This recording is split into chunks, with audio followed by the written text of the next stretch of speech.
Thank you, Mayor. It's crazy to be standing here right now. 10 years ago, my good friend Tom Nickel, who brought me in to start working on this project, we lost too early, the former CEO of Florida Sports. And here we are 10 years later about to cut the ribbon on what I think is one of the great stadiums in our country. You're going to be so proud of this place when you see it. But I thank Tom, and I see my beautiful wife, Angie. I want to say thank you to her for putting up with 10 years of me spending most of my days and nights in this facility. But on behalf of Ken Potrock, our president, Tony Massey, our chairman of the board, our entire executive committee, and more than 1,000 members of Florida Sports, many of whom are here, I think, today, we want to say thank you from the bottom of our heart for believing in major stadium tourism.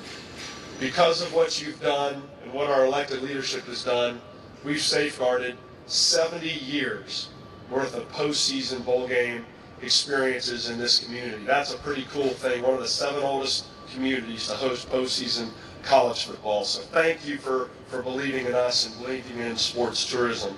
I want to thank Rich, yes. Certainly the CFHLA and Visit Orlando and our theme parks, Disney and SeaWorld and Universal and everybody involved in tourism. Without you, none of this would have been possible. We truly thank all of you for your support in our pursuit of this facility today. I think when you walk in here, the thing that will strike you is, I think too often we let renovation get out there into the community when truly this was a demolition and reconstruction.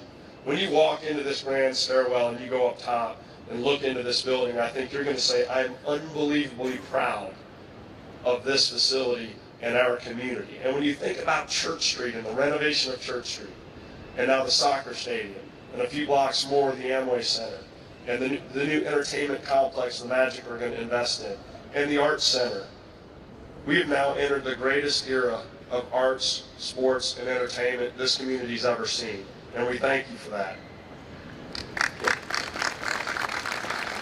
I'd say one last thing that I'm very proud of before we bring Coach up is, are there any community residents here that live in the greater Citrus Bowl neighborhood today? I've seen a lot sitting here, Mr. Wilkerson, I see you over there, many, and see Phil and Eddie here from Lyft, Orlando.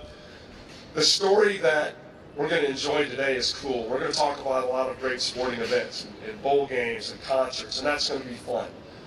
But I think the story that's going to be written in partnership with those that live really literally in the shadows of this facility is going to be the story that people are going to talk about for generations. For the last 2 years, community leaders from this neighborhood have been meeting here in the stadium talking about how we can partner resources from these games to lifting these traditionally proud, generationally rich neighborhoods into a new era together. And we're going to start this in the first physical representation of that with Lake Warnadoon Park. There's a whole host of committee leaders in this neighborhood, along with Lyft and Florida Sports. We're going to step up and make a $1 million contribution to renovate that park, and we're going to do it with the residents that live right here. So I hope you'll join that team. I see Ford Keeney here and Bill Diamond, and I know Harvey's here somewhere. Well, I'd be remiss if I didn't mention those three. They probably gave the better part of their lives this last 10 years really to this organization and the pursuit of this facility. So I personally want to recognize you guys for your commitment. And I thank everybody here once more. It's going to be an exciting day. And to really one of Orlando's great family members, ambassadors, personal friend of Florida Sports, the coach, Lee Corso.